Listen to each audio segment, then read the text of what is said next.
Aduh, setiap hari scroll ngeliatin berita Palestina. Aduh ya Allah, ini setiap hari bikin nangis mulu ya. Aduh, kapan ya Palestina merdeka? Gimana ya caranya Palestina merdeka? Emang sih miris banget ya, kita tuh ngelihat Palestina yang terus-terusan ditindas dan itu genosida terjadi, penyerangannya, pembunuhannya itu terjadi hari ke hari ya, bukan per bulan atau per tahun gitu. Itu miris banget.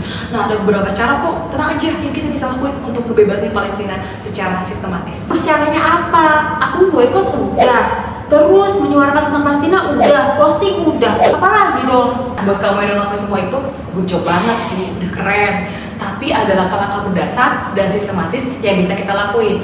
Nah, salah satu yang sudah merumuskan bagaimana sih cara kita membebaskan Baitul Maqdis atau Palestina dengan lebih menyeluruh, dengan lebih sistematis dan rapi, itu dari karyanya Prof. Abdul Fattah Al-Awaisi.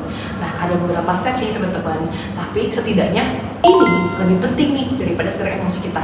Bagaimana kita menyadarkan dan mengetahui apa yang sebenarnya terjadi, itu jauh lebih penting. Kamu tahu nggak apa yang sebenarnya terjadi? Emang apa yang terjadi sekarang ini? Oke, jadi faktanya adalah Israel itu terbentuk bukan serta-merta di 1948 guys. Jadi Inggris itu udah merencanakan membuat Israel sebagai buffer state, atau ya nanti kamu cari tahu deh lebih lanjut, itu lebih dari 100 tahun. Jadi udah perencanaannya begitu matang baru dibikin si Israel ini. Tentu saja ini nggak ngarang ya, kalian bisa cek ini di dokumen-dokumen arsip resmi dari pemerintahan Inggris saya. Hah? Emang iya? Jadi gimana dong? Oke, jadi kita nih harus paham bahwa ternyata Israel tuh nggak serta-merta ada.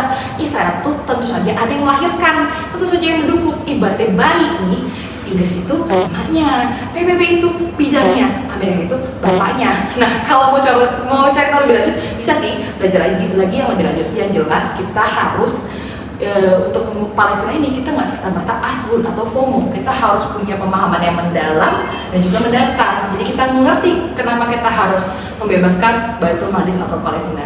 So jangan asal FOMO, cari tahu lebih lanjut dan lebih dalam. Panduannya lebih lengkap dan ini merupakan riset selama kurang lebih 30 tahun. Kamu bisa baca di buku ini guys.